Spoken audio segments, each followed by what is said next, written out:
Anyway, you all good? I'm ready.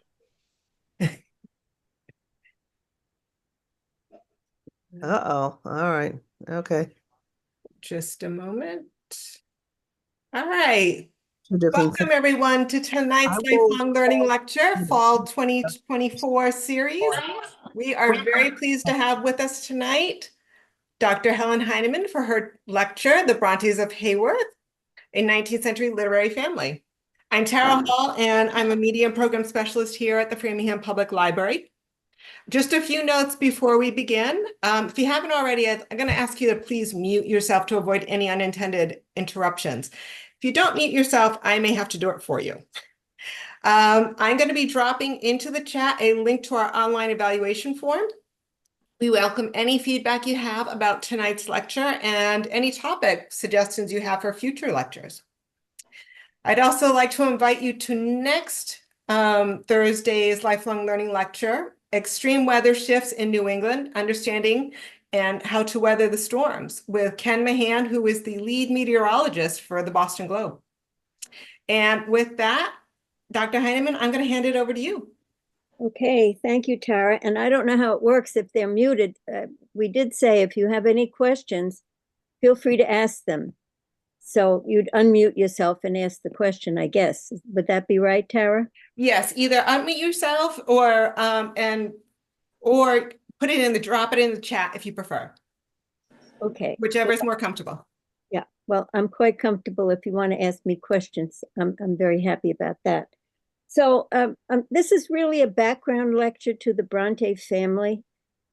They are, of course, one of the most famous, if not the most famous, literary families in all history.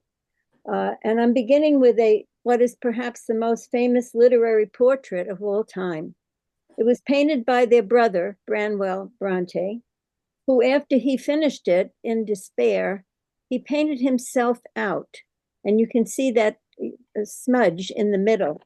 For years, people thought the smudge was a column meant to separate Charlotte on the right from her sisters Emily and Anne, who had died. But that's not true. He simply painted himself out in despair. Today, this portrait hangs in the National Portrait Gallery in London. And since it was painted by their brother, I think we can say it is probably an accurate likeness.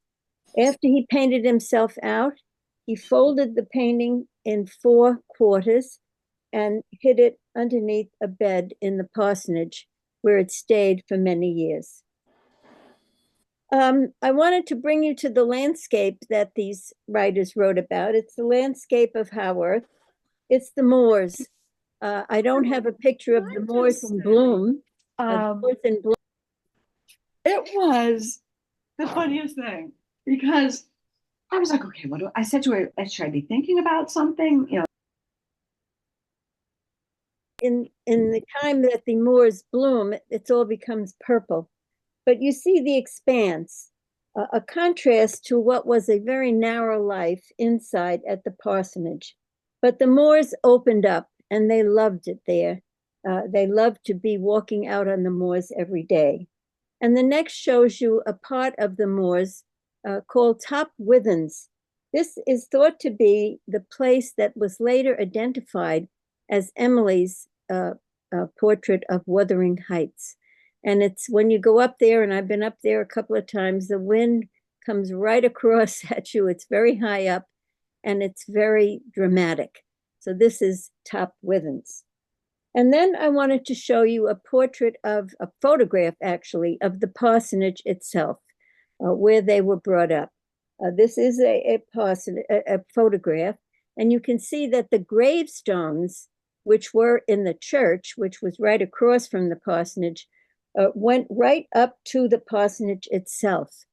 Of course, later, this proximity was thought to be the source of the cholera and the diseases that were prevalent in Haworth and at the parsonage.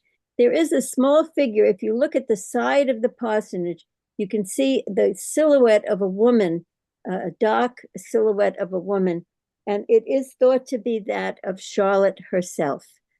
So it's a very valuable portrait of the old rectory. Today, the parsonage looks different. And the next picture I have shows you the parsonage today.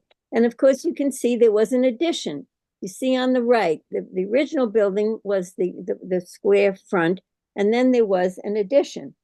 And the story of the addition is kind of funny, because when Reverend Brontë finally died, and the parsonage went to a new rector, he was very annoyed with all the publicity about the Brontës and how famous Charlotte was and the others. And he really was annoyed that people kept coming and wanting to look at the parsonage. So he decided to eradicate all memory of the Brontës by building an addition, so it wouldn't look the way it looked before. And the irony of it is that addition has today become so critical. It's the home of the Brontë Museum and Bookshop. Great place to go. And so the parsonage can be maintained exactly as it was, with all of the other things, the museum, pictures of which have her dresses and people's the writing desks and so on, and of course the shop, that can all be put off to the side. So this clergyman's intentions were defeated. Well, we're going to begin with a picture of the father of the Brontës, and this is the Reverend Patrick Brontë. This is a photograph. And much of the Brontës cannot be appreciated, really, without a knowledge of his character. He was a man who had his crotchets, of course, as you can see, but he was a conscientious, kind parent. And when he was first offered the incumbency of Haworth, they came from Thornton. That's where the Brontës were born. They weren't born at the parsonage. The trustees of the parsonage said they wanted him to come to London to deliver a sermon so they could hear it, and then they would confirm the appointment. The Reverend Brontë wrote back that he would not stage a performance, that the trustees could come and hear him anytime when he did not expect them. This reply confirmed the trustees that he should be appointed. So he moved there with the children, and there were 6 children originally. The 2 eldest children died after going to the school at Cowan Bridge, and the other 4, of course, Charlotte, Emily, Ann, and Branwell. There were 6 children born in 6 years to Mrs. Brontë, who died after that of cancer of the stomach. And she died in great despair because she wondered who was going to take care of her little children.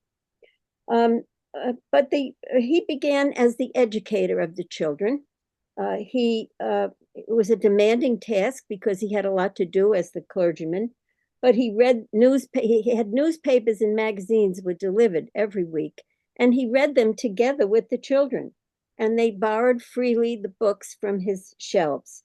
He always wore that white silken sock around his neck, which he believed gave him protection against bronchitis. Well, I guess it did, because he outlived them all.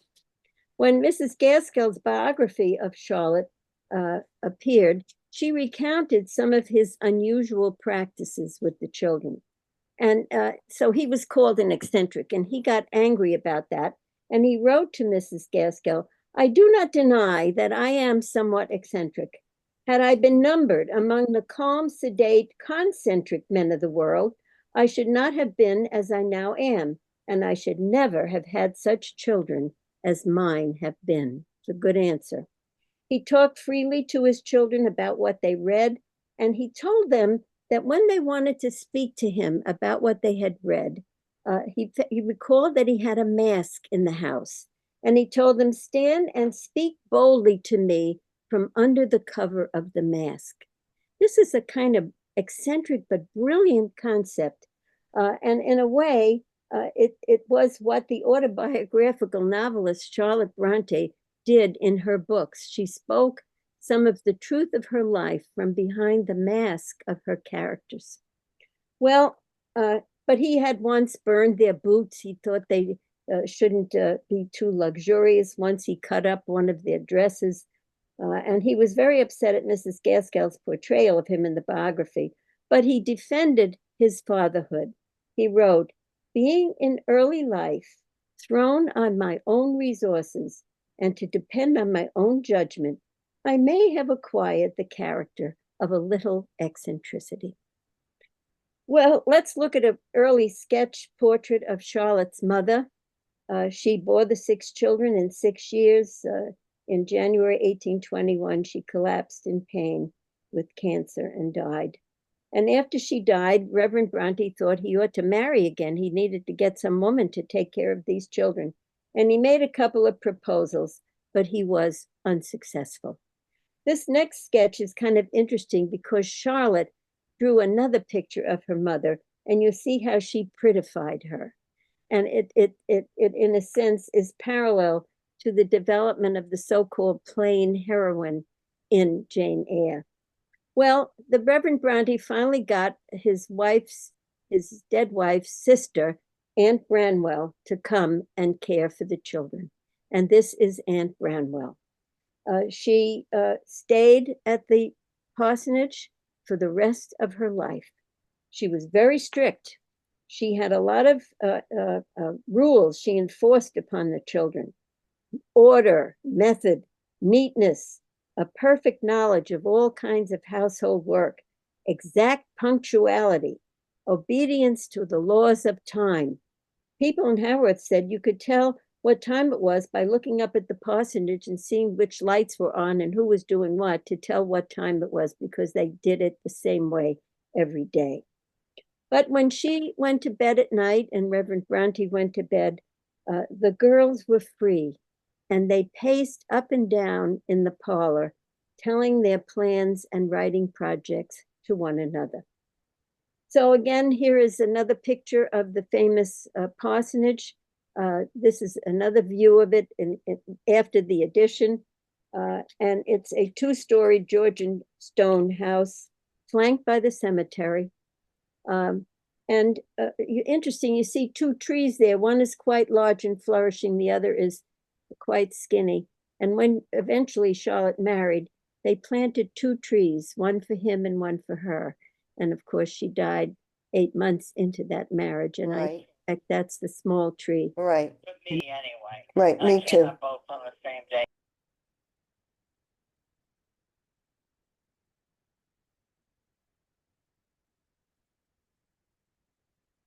Sarah?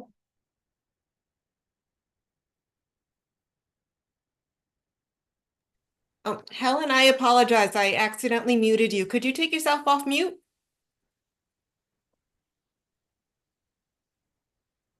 Is that all right now? Yes, you're perfect. Thank you very much. I apologize. Okay. So as I said, I led 2 tours here for Radcliffe, and a wonderful experience it was. And I want to take you through the parsonage the way I went through it myself. We'll go first into the entrance hall. And you see in the entrance hall, there's a bunch of stairs going up to the bedrooms. And there was always a clock at the head of the stairs when the Reverend Brontë went up the stairs at night. And when Branwell began to decline due to alcoholism and drug use, Reverend Brontë made him go upstairs with him every night and sleep in his bedroom. And Branwell once said, "One of us will be dead in the morning." Well, that didn't happen. But each night, the Reverend Brontë fired a pistol out of the back door of the parsonage. It was the age of the Luddites, who were burning factories in the north, and Reverend Brontë believed he should keep a pistol by him at all times. So firing the pistol each night, and people in Haworth waited for the sound of that shot at the right time, it was to get rid of the day's bullet, and also, I think, in a way, to work off his own despairing wrath about the fate of his son. After all, remember, boys, he had the education, he had the hopes of the family. He did nothing, and the girls were the ones who gained fame. Next is the dining room. That's where life centered around in the parsonage. And around that table, the girls and Branwell ate their meals. The girls crocheted, they read, They wrote their novels. The father always ate his meals alone. He never ate meals with anyone. And the dining room became a place for writing. This is where they walked around that table every night after everyone had gone to bed and shared their plots and their stories and talked about their writing. The next is his study, and sometimes domestic life spilled into Reverend Brontë's study, which was directly across the hallway. It was here that Reverend Brontë invited the children to stand and speak to him boldly from out of the cover of the mask. Of course, the wallpaper, you see there's wallpaper. There was never wallpaper in the Bronte's time. He didn't believe in that. He thought it was an affectation. And so the walls were simply painted white. But in later years, of course, they fixed it up, and it seems much more cheerful than perhaps it did at the time. Next, we see what was on his bedside every night: his pistol, his watch, and his nightcap. Every night he put his watch there, took it off, and shot his gun and put his gun down there, put his nightcap on, and went to bed. As Mrs. Gaskell said in the biography, I name these instances of eccentricity in the father because I believe the knowledge of them is necessary for a right understanding of the life of his daughter. And of course, she was writing about Charlotte. And in my class on Jane Eyre, I'll talk a little bit more about the tremendous influence of the father on Charlotte. We'll look at some of her possessions. The next is her writing desk. They have all the writing desks of the Brontë sisters at the parsonage. You can see them. There's a green baize cover, and of course, each one could be locked. So visiting the museum is wonderful. Next, we see a couple of portraits that were done by Branwell. This is Emily. And it's interesting, of course, that Emily, the author of Wuthering Heights, perhaps the strangest novel in the whole 19th century. It's a wonderful book. But you notice that she faces away. I'm certain that she told Branwell she would not look into the picture. So the other pictures are all face forward, but Emily looks away from us, almost as if she would not deign to look at us, and her writing desk is in front of her at her hands. And then there's Anne. The next one is Anne Brontë. She was very pretty and very feminine. She went out as a governess. She wrote 2 novels, and they're very good novels. One is about the life of the governess, and the other is a story of an abusive husband. And when her health began to decline, Charlotte took her to the seaside resort of Scarborough for her health, and she was buried there. She's the only Brontë who is not buried in the churchyard at Haworth.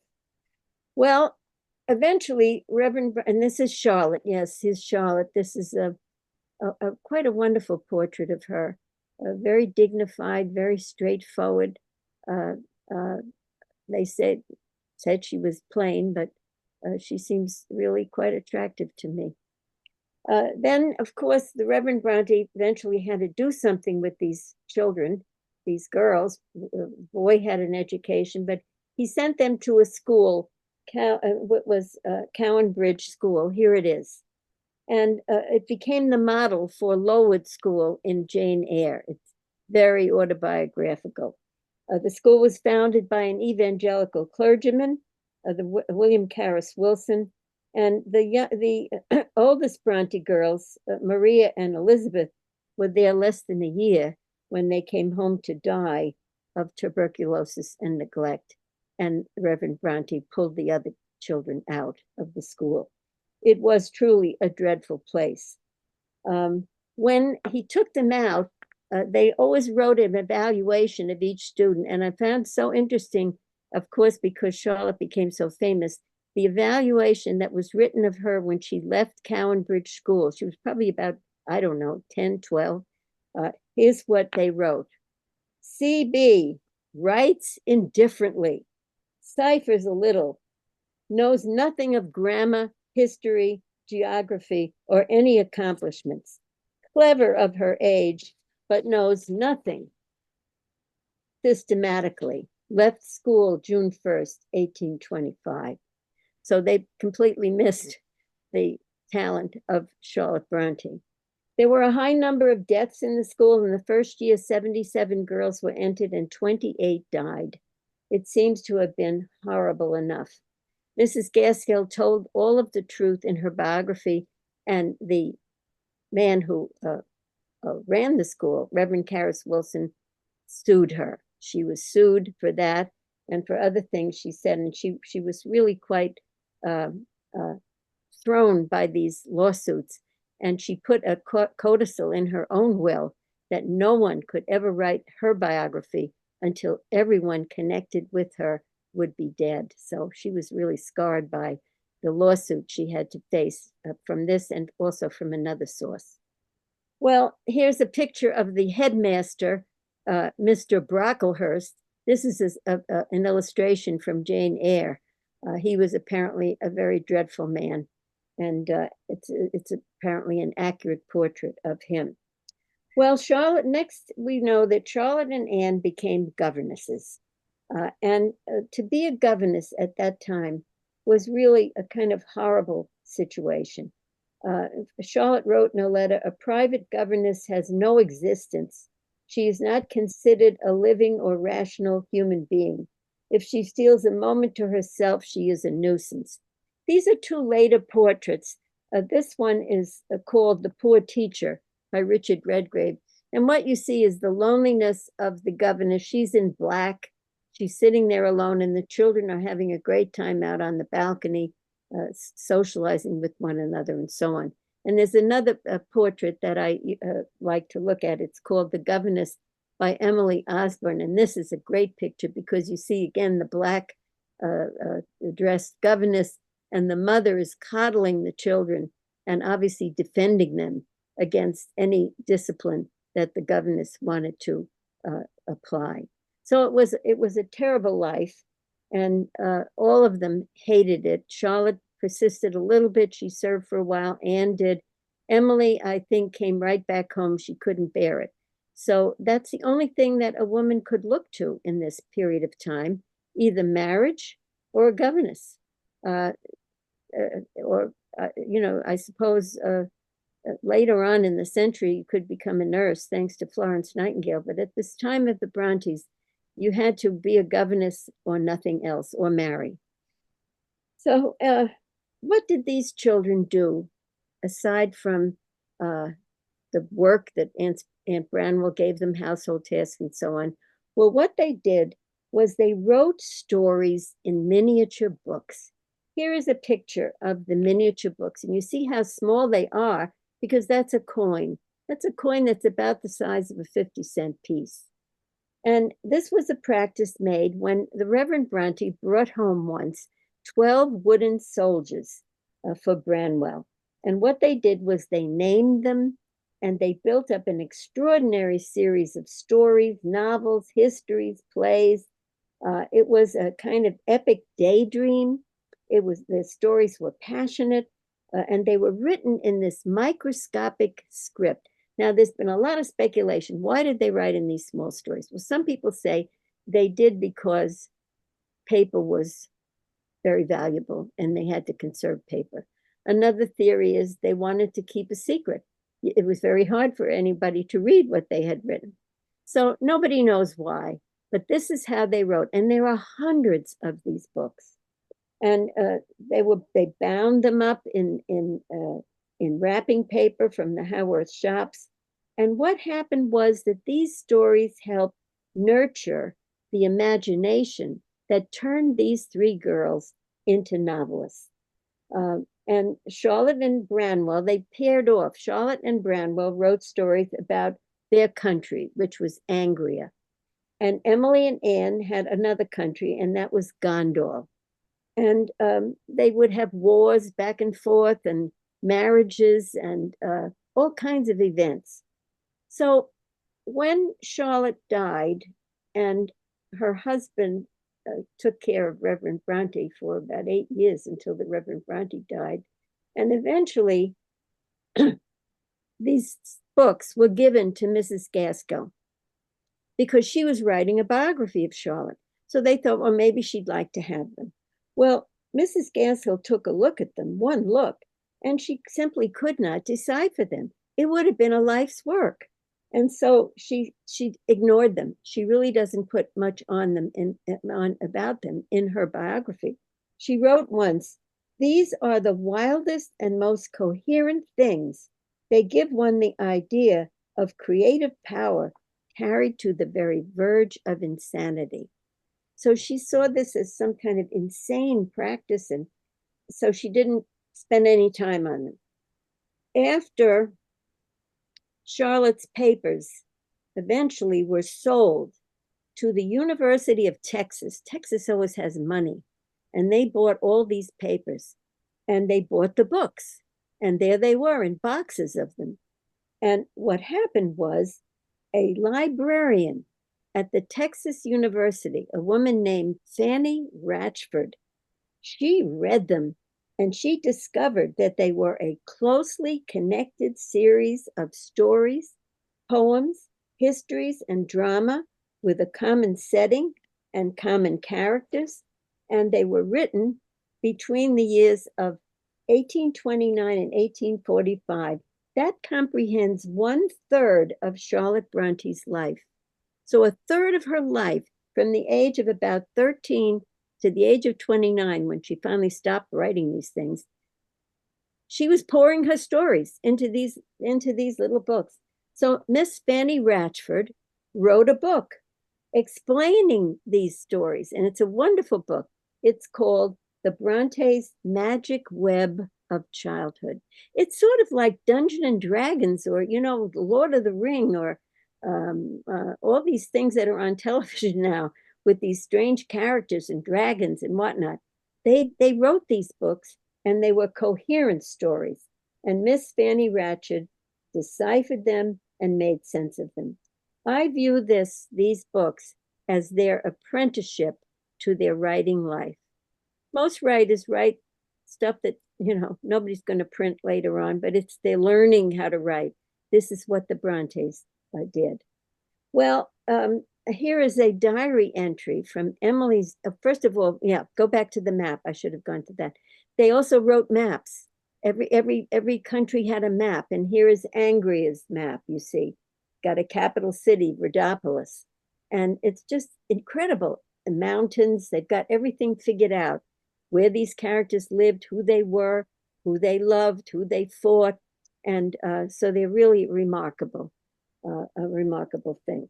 Well, here is a diary entry. They all kept diaries, of course, and this is a page from Emily Bronte's diary.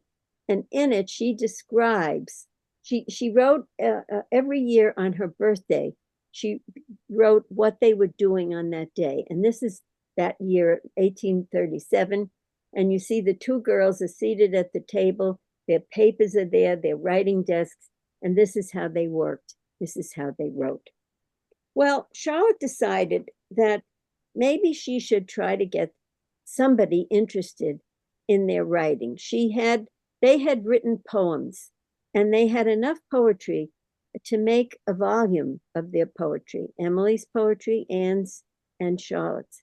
And so she decided to send some of these poems to the poet laureate of the time. He was a man named Robert Southey, and I have his picture for you. You will probably never hear of him again in your life, but he was the poet laureate, the biggest poetic name of the time. And Charlotte sends him her poems. And in some sense, give him credit, he replied. I wonder how many poet laureates would reply to some nobody sending them poems today. But he did reply, but here's what he wrote. She wanted his opinion of the poems. And he wrote, literature cannot be the business of a woman's life. The more she is engaged in her proper duties, the less leisure she will have for poetry. And he strictly counseled her to give it up. Well, he felt, and most of the culture of the time felt, she should be a wife and a mother.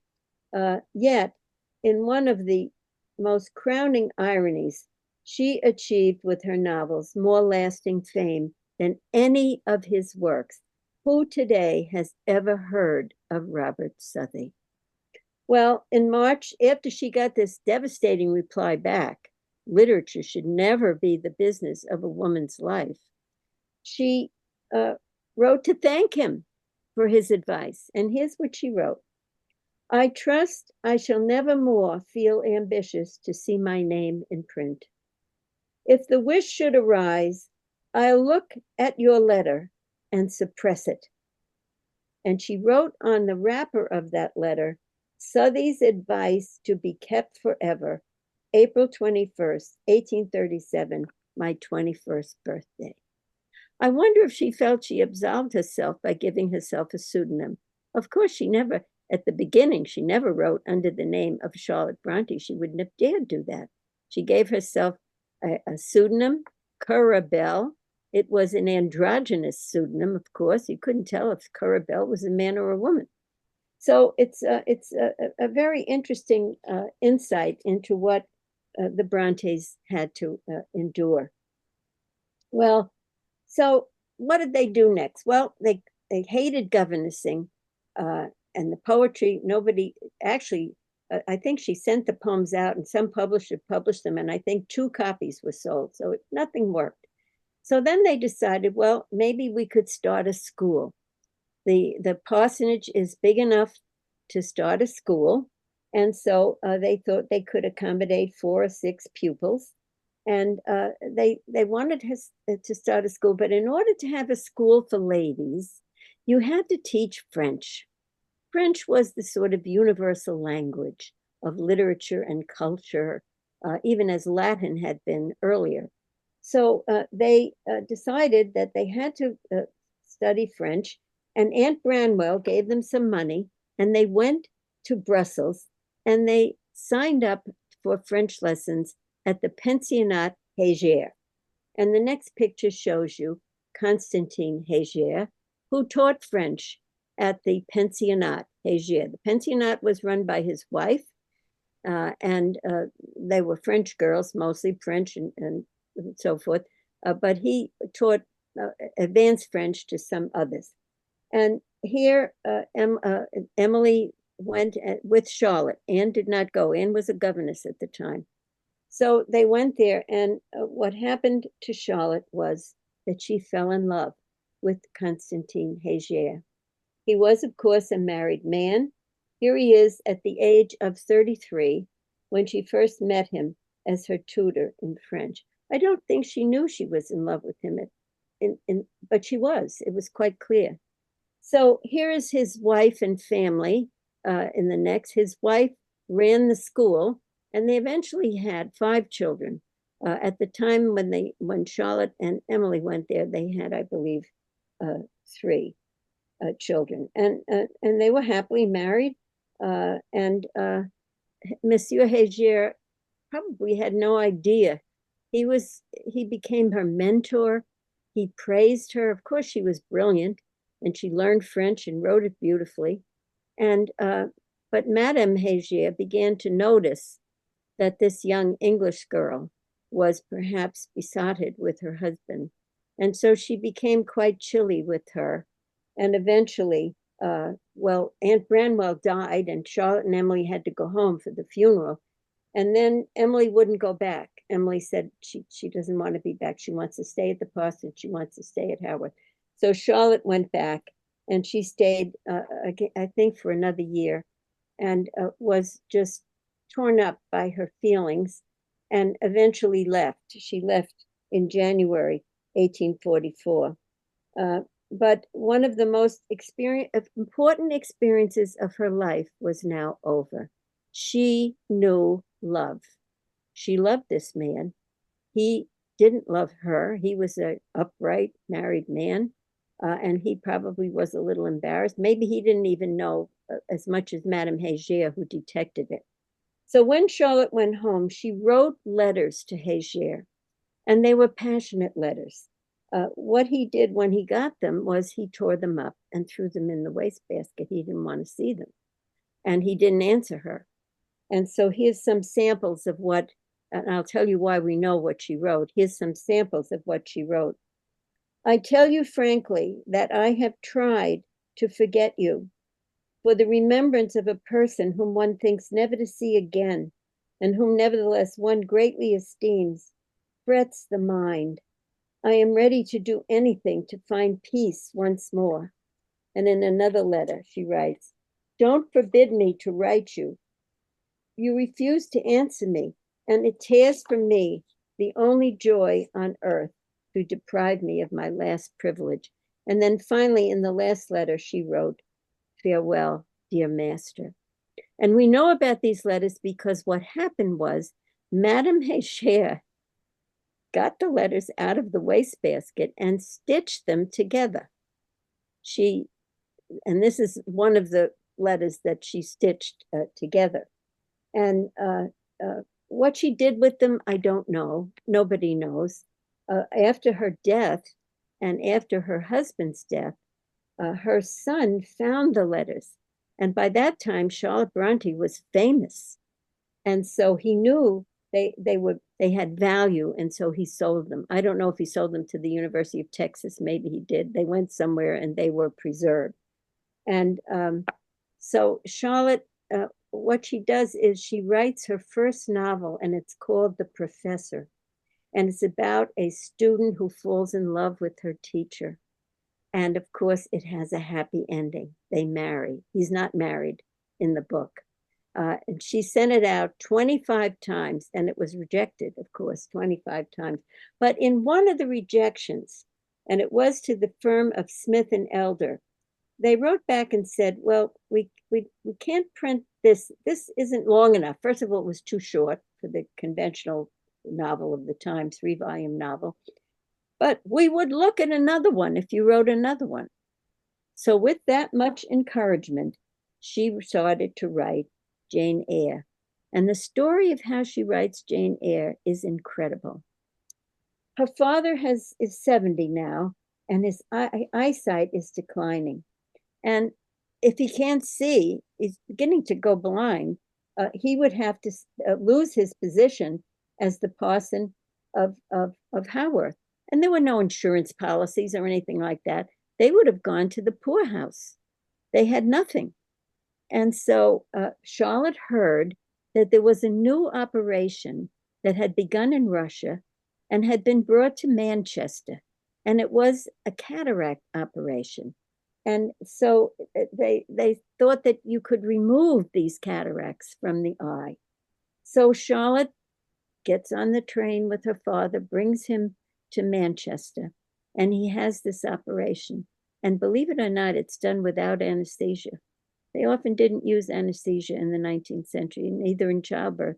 So he's operated on, and then he has to lie flat in bed with his eyes swathed. He can't, and the room somewhat darkened for 10 days.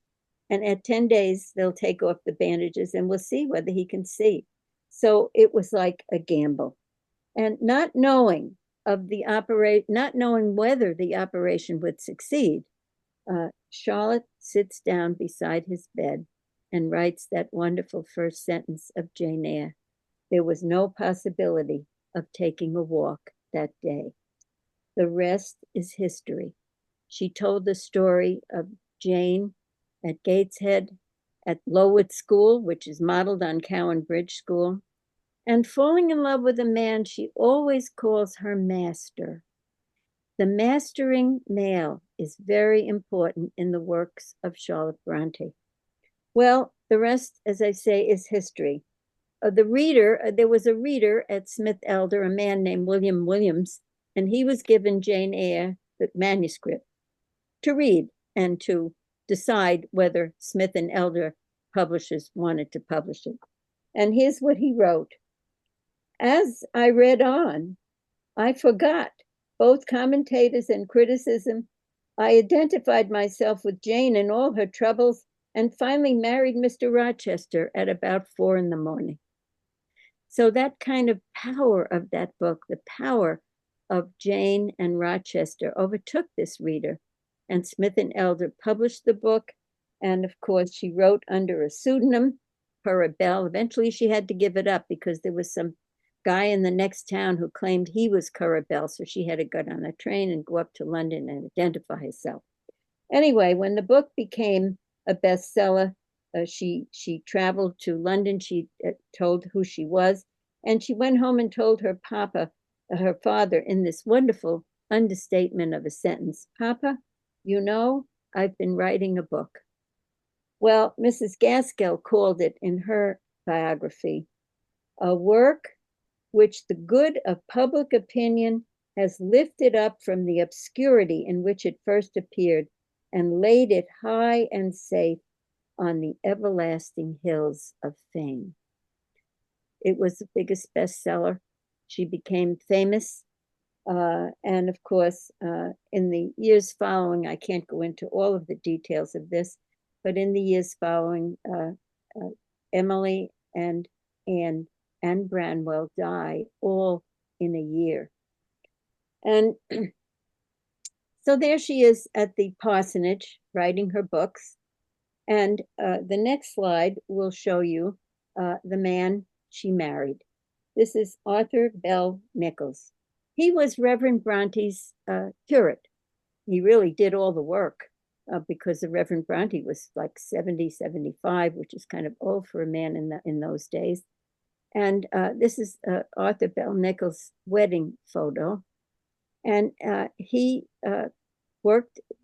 slaved away at the parsonage, doing all of the work, and fell in love with Charlotte. And of course, didn't speak at first because who was he? He was just the curate. And she was a famous novelist and all that. And so the story that Mrs. Gaskell tells, it's from a letter of Charlotte. Mrs. Gaskell and Charlotte became friends. And she asked Charlotte about how she eventually agreed to marry Arthur Bell Nichols. So here it goes. Here's the letter.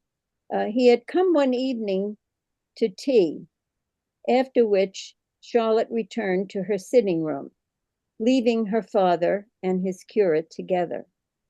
Suddenly, she heard the study door open with a tap. Like lightning, it flashed upon me what was coming. He entered. He stood before me. What his words were, you can imagine. His manner, you can hardly realize, nor can I ever forget it.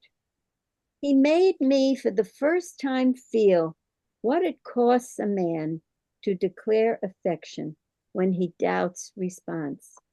The spectacle of someone ordinarily so statue-like, thus trembling, stirred and overcome, gave me a strange shock. I could only entreat him to leave me then and promise him a reply on the morrow. I asked if he had spoken to Papa. He said he dared not. I think I half led, half put him out of the room. Well, when Papa was told, he was in a fury and he absolutely refused. This is his famous daughter. This is just a nobody of a curate. No, you cannot marry him. So Nichols stayed for a while, but he found he could not bear to be at the parsonage and see Charlotte every day and not have her. And so he left. And so the Reverend Brontë hired another curate, and this man was very unsatisfactory. There was nobody who did all the work like Arthur Bell Nichols did. So eventually he had to let him come back, and eventually he had to give in and agree to the wedding. By the way, he did not attend the wedding.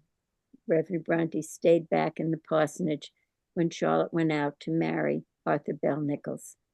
And so she married him, and she really fell in love with him. They had a wonderful wedding trip to Ireland. He had a great family, and she saw him in a totally different life, and she was very happy with him. He had a very strong personality. As Mrs. Gaskell later said, she would never have wanted a man who was not masterful. He took care of her.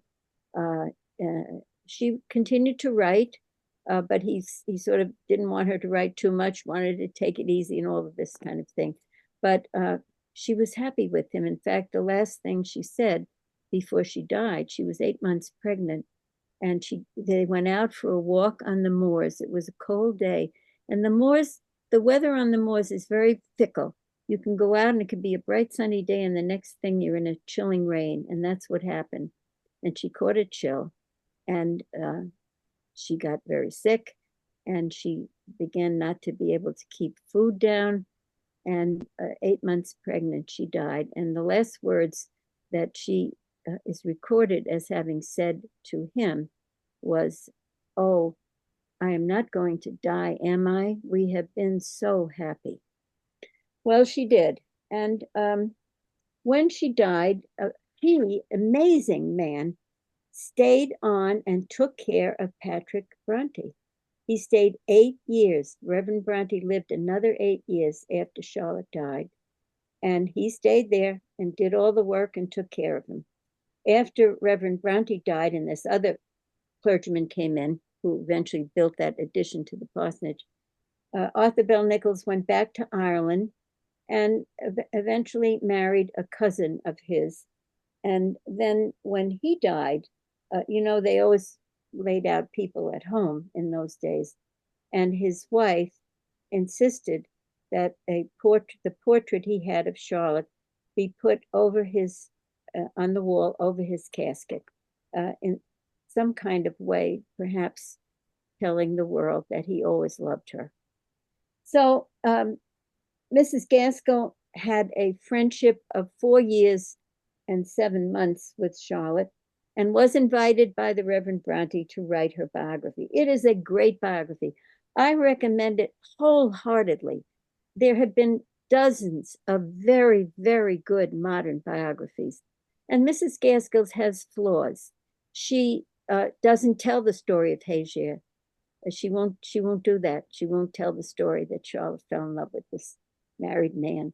She doesn't tell that story. And there are some other flaws in it, but it is a great biography. It's the only biography we have of a writer, of another writer, and they were friends. So it's very unusual, and I do recommend it to you. Many people still consider it her greatest work.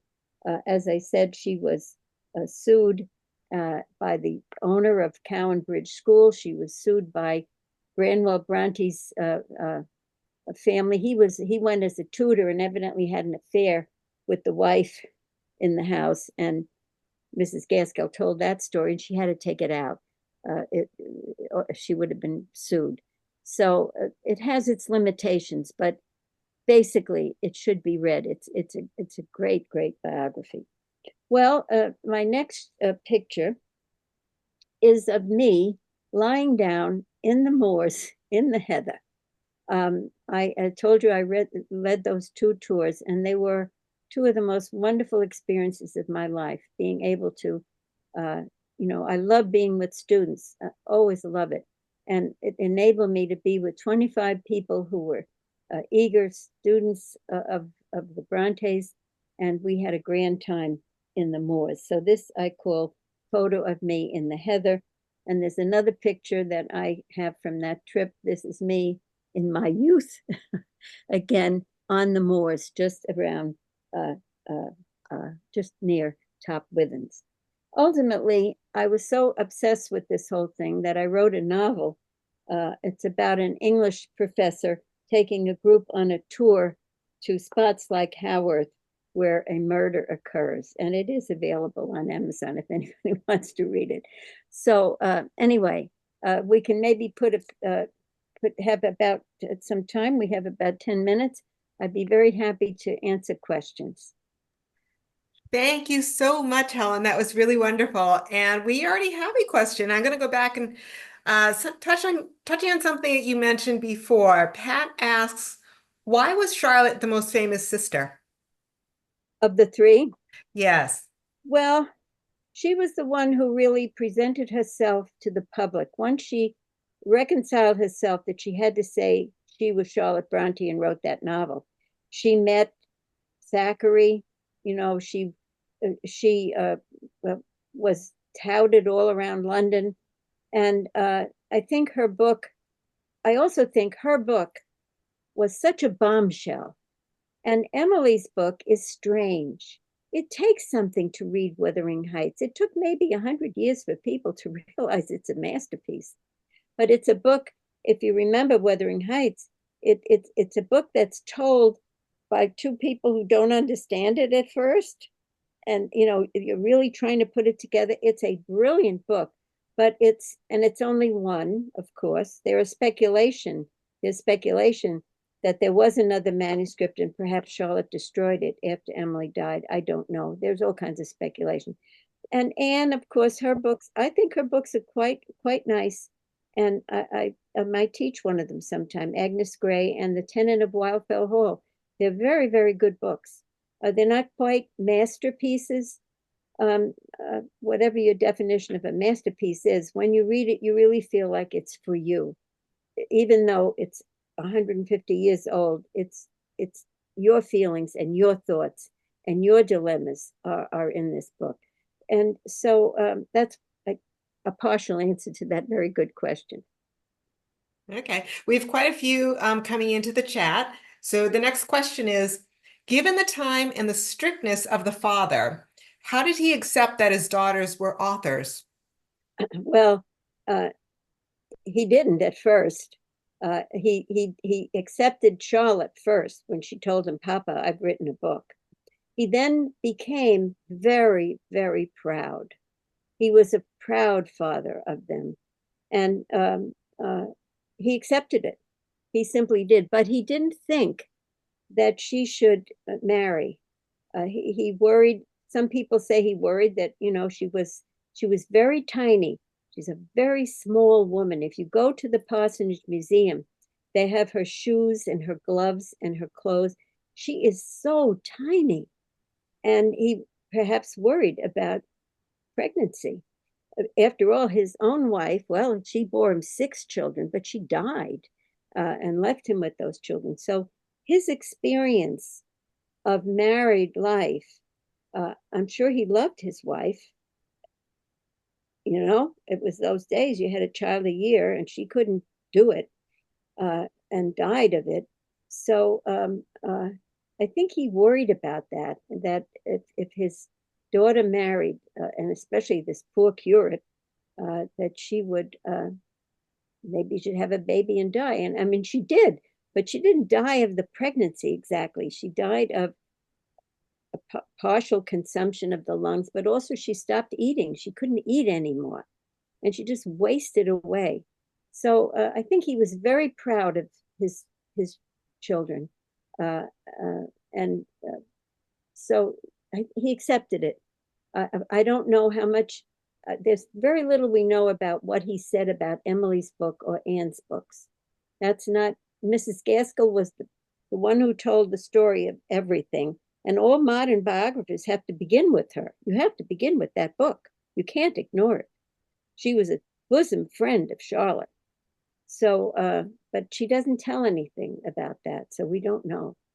Mm-hmm. Okay. Mary asks, was Patrick's cataract surgery successful? Yes, got his eyesight back, and he had good eyesight till he died. It's about 78. Yeah, it was successful. It was incredible. Imagine that without anesthesia. It's not the same surgery used today, is it? I can't tell you. I know. Listen, I had cataract surgery done, and I told my doctor. He was so entranced by this story. And so I suppose I could have asked him that. I'll see him in a couple of months. I'll ask him if it's the same. I bet it isn't. I bet there's so many improvements, but it was the first such operation, and it was very daring.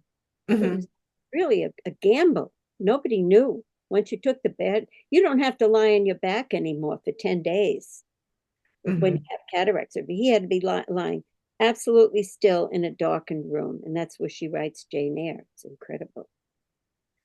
All right. So Linda asks, why did the sisters go for writing rather than music or drawing? Well, by the way, they are all very good artists.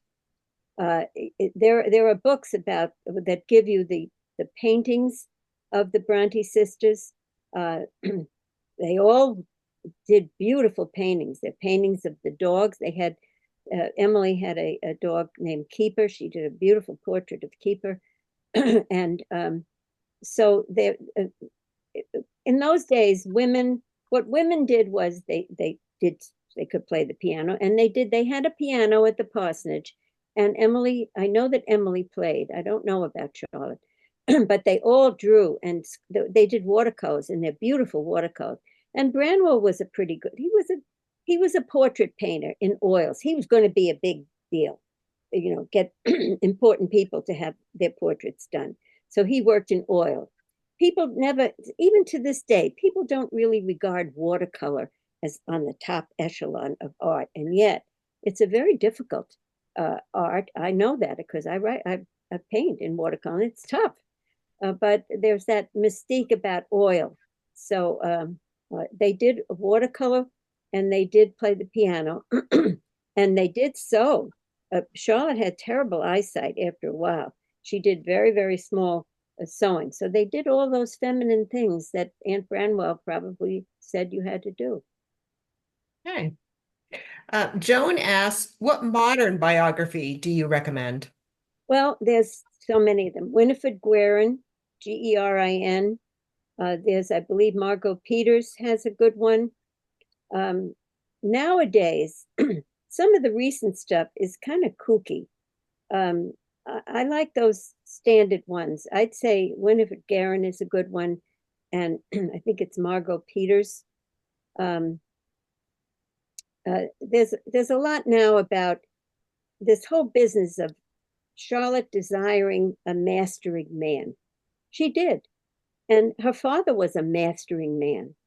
And how do you reconcile loving a mastering man and preserving your independence? See, and modern writers don't like this about Charlotte, but she did preserve her independence in the midst of being married to this, Arthur Bell Nichols. He had a mastering side to him, and I think a lot of modern writers, particularly women, are looking to find things wrong in that relationship, and I don't think there were.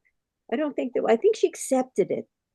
You accept a lot of things in your time period. You don't ever escape totally your period of time. And that period of time, men ruled.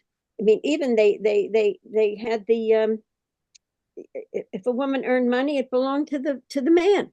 So this was the time period that she lived in. And I think rather than rebelling against it, she worked within it and found her own independence through her writing life. And so I accept that, I accept that in her. And I still see her as independent minded and forging her own way, even though she always, she turned down about 4 proposals of marriage. Her best friend, Ellen Nussey, her brother, proposed to her. And Ellen Nussey was very upset when Charlotte said no. And she could have had a good life with him. I mean, he had a good living. He was a clergyman. But she said, it runs like ice in my veins. She had to have a passionate relationship to a man. She felt passionate about Monsieur Heger, and I think she felt passionate about Arthur Bell Nichols. Okay. All right, another question for you. Branwell drank alcohol, did the sisters? No. No. There was no alcohol at the parsonage, I don't think. He drank at the Black Bull. Oh, I love the Black Bull. That's on the corner street in Haworth. And of course, they have pictures all over it of Branwell. And, in Haworth, they make everything they can of the Brontes. It's their claim to fame. But he went out to the Black Bull. And he was, by the way, people bought him drinks because he was so interesting. He was a kind of lively raconteur type. And he got himself, drunk but it's a sad thing. I don't know what went wrong with him, whether it was the drink and the drugs. He had drugs. They had drugs. I know that. So, but no, there was no alcohol at the Parsons. I doubt it. Mhm. Okay. What denomination was the father part of? Church of England. Mhm. Church of England. And she was religious. I mean, in her way, she believed if you read her letters so often, she'll write something, I hope to see you next year, DV, DG, is it Deo Gratias, but God willing, it's God willing in Latin. They were religious people in their way. Yes, Church of England. Mhm. Okay. Francis asks, are there any movies of Jane Eyre that are worth watching? Well, there are good ones. Isn't it George C. Scott plays Rochester in one? There's another one, Maggie Smith's son. I forget his name. Maggie Smith's son plays Rochester. And of course, Orson Welles played Rochester. I watched them all. I've seen them all, and I love them. The trouble is that no movie maker can get everything in. This is a long book. You've got the whole Gateshead episode, you've got the schooling episode, all the time with Rochester. Then she goes out on the moors, and then there's Ferndean. So most movies eliminate some things or shorten them, and so you're always left with some dissatisfaction. But I don't know if I've ever seen a really bad one. They were all right. They're not like the book. Well, I'm just curious. So related to this, have you read many of the modern books that are takeoff and maybe take a character and explore that character? So when you mentioned Rochester in particular, there is a book, it may have been called Mr. Rochester, that was published not very many years ago. I don't know that. Yeah. No? Oh, okay. No, Curious. no. There is one. I think there's one about Heathcliff, from Wuthering Heights. Mhm. Modern writers have tried to do this, to take a character out of a novel and expand that character. I think it was, I forget his name. He took Grendel out of Beowulf and made a novel called Grendel. Mhm. Mhm. Jean Rhys. Jean Rhys wrote a book called Wide Sargasso Sea, and it tells the story of Bertha, Rochester's mad wife. That's a very good book. Mhm. Very good book. So I don't know that book about Rochester. No. But and by the way, when you read Jane Eyre, and of course I'm teaching it in a few weeks, you become so aware of how many times she calls him master. I mean, he was her master, but this idea of the mastering male is so much part of her. And that's why I think it goes back to the father and father image. And was the term master commonly used at the time? Yes, yes. And the master of the house, yes, it was commonly used. Mhm. But she uses it. It begins to have a kind of erotic feel in Jane Eyre. Jane Eyre is a very, very erotic book. Mhm. It is full of, it's so, to me, it's more erotic than many, many things where they want to show you everything or tell you everything. You really feel the connection between these two people. It's visceral, it's passionate. When he says, I have a cord tied here and it's tied to you, Mhm. and so it's a very sexual book without having to be sexual in the way that many novels nowadays have to do. Mhm. Well, speaking of Jane Eyre, another question. Did Charlotte make much money from Jane Eyre? Could she support her father and sisters? Yes, she made good money out of it. Yes, she did. And then, of course, they wanted another book. So the next book she writes is Shirley. And Shirley did not do as well. Shirley, I've taught it. It's interesting, but it's not on the level. And then the last one she writes is Villette. And Villette is a masterpiece. It's great. It really it really brings, see, Monsieur Heger is really part of the creation of Rochester. But in Villette, Paul Emanuel is a teacher, and Lucy Snow and Paul Emanuel fall in love with each other. And it is so passionate. I mean, Paul Emanuel is fantastic. So she made money out of all those books. She was very, very well known, very well known. And you may have just answered our last question, which was, why do authors consider Villette a better novel? Well, they're both masterpieces of a different kind.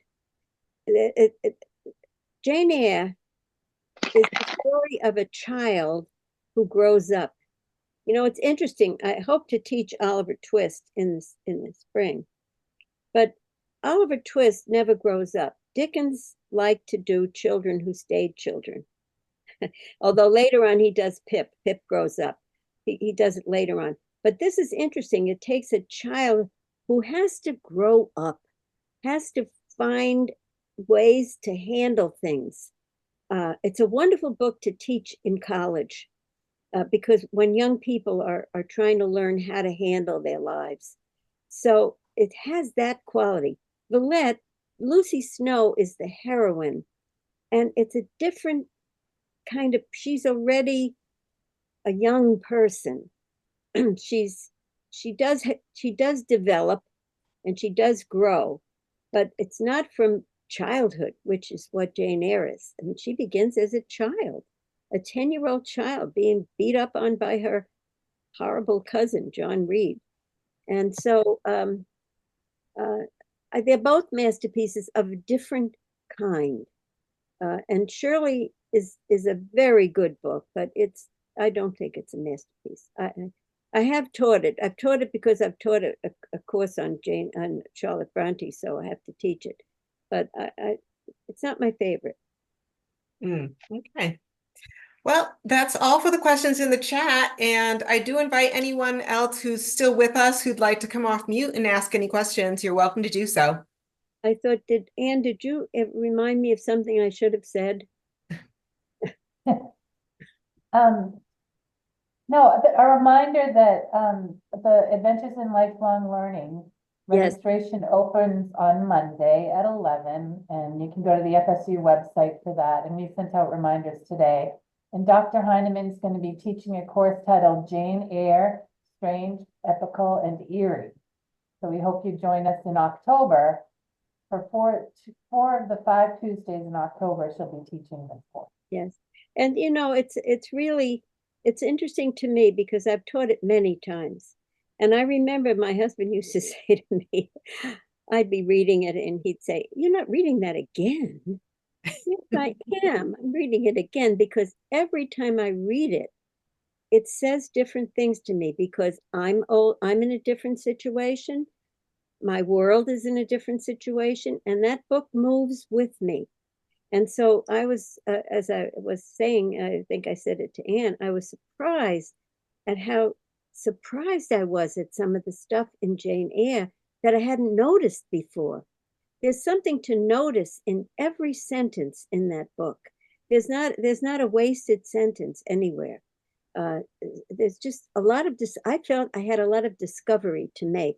And that's what a masterpiece can do. It can grow with the times and with you, and you can read it again and get even more out of it. So I am looking forward to teaching it again. I haven't taught it for many years, but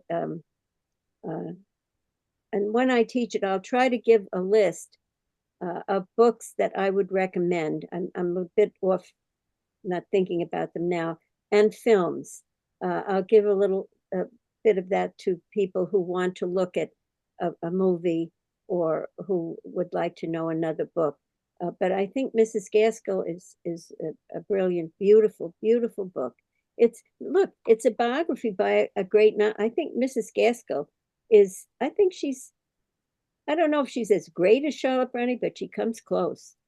She's a very good novelist. And so you've got a very good novelist writing a biography, and she's turning it into, it becomes a kind of novel too. She recreates the characters, she uses the letters. She's really very good. So I will give a bibliography of books to read about Jane Eyre, or Charlotte Brontë, I should say, and movies that I recommend. I'll have to do a little thinking about that, but I will provide that to students. Thank you. Thank you. Thank you, Helen. Thank you, Anne. Thank you all for joining us tonight. I hope you can join us again next Thursday when we have Ken Mahan here, the lead meteorologist from the Boston Globe, talking about climate change and weather. And until then, I hope that this recording can get up on YouTube if any of you'd like to see it again, or share it with others. We'd be happy to have you do that. Okay. Thank you so much. Thank you. Good night, everyone. Wonderful. Thank you. Thank you. Good night. Thank you. Thank you.